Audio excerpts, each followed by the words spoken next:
Sasha Twinning, facilitator of Eurelectric Power Summit 2023 in Brussels. What is your takeaway from intensive discussion and dialogues these 2 days? Well, I tell you what, I think the word intensive is exactly right. There have been so many different topics, different subjects that have been covered, and with a really, really engaged audience. I think one of the things that has really stuck out for me is actually how willing people seem to be to find different solutions. And of course, we always know people are willing to find solutions. That's what we want to do.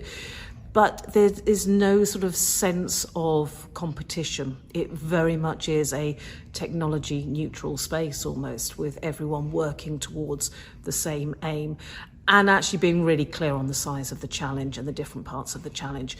Everyone coming at this from slightly different places, different parts of the sector, but having that similar mindset about what has to be done.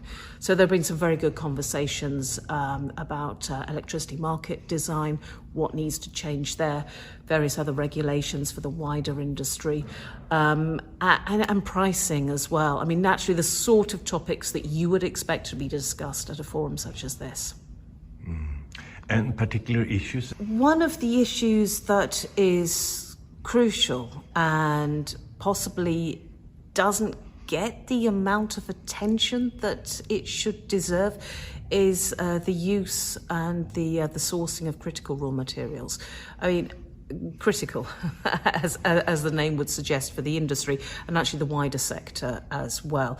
But it's not something that, unless you move in those circles, it's not something that necessarily has got that sort of wider public attention, and yet it is going to be absolutely fundamental to the energy transition. So we're looking at lithium, cobalt, copper actually as well, and nickel. And I think there's some very interesting discussions on stage about how different countries are regulating this.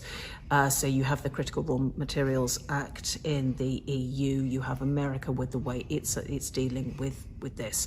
But at the very heart of this, the question is, how do you source sustainable materials which are needed for the transition and ensure it is a fair deal for all? And when I say a fair deal for all, we're talking about the countries that produce these materials, so ensuring that they get a fair slice of the cake and that the materials can be used in such a way that the regulations in the receiving countries would like as well.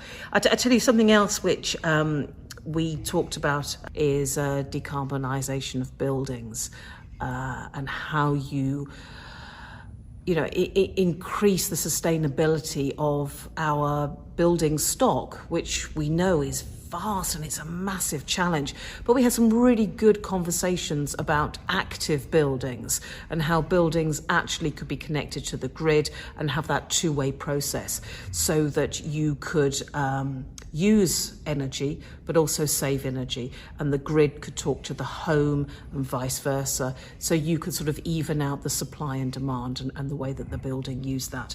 And we heard on stage that there is enough technology, the regulations are there, and there should be the finance there. So it is a critical issue that as a society we need to get right.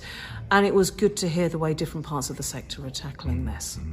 And also the decarbonization report was launched, and it is some homework for many of the delegates coming here. I think what was really nice to see is that delegates were throughout taking photographs of the screen, taking notes, and really being involved. And I saw a lot of networking conversations afterwards. So those conversations will continue. The research is there, and it's from that research, it's from that data gathering, which is so important, that then decisions can be made and the industry can move on. So yeah. Thank you very much, Sasha. You're welcome. You're welcome.